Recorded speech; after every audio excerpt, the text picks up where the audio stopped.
ఇవాళ బ్రేక్ఫాస్ట్కి ఇడ్లీ పిండి కొంచెం ఉంది. ఇడ్లీ పిండిలో బొంబాయి రవ్వ కలుపుకొని పులి బొంగరాలు వేసుకున్నాం. ఒక కప్పు బొంబాయి రవ్వ మొత్తం బాగా కలుపుకొని ఒక 10 నిమిషాలు నానబెట్టుకోవాలి. చేసుకున్నాం. స్టవ్ మీద కళాయి పెట్టుకుని ఒక కప్పు పల్లీలు,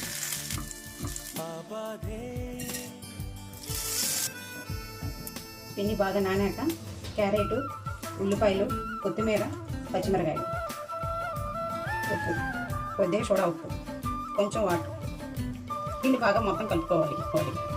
కొంచెం పసుపు,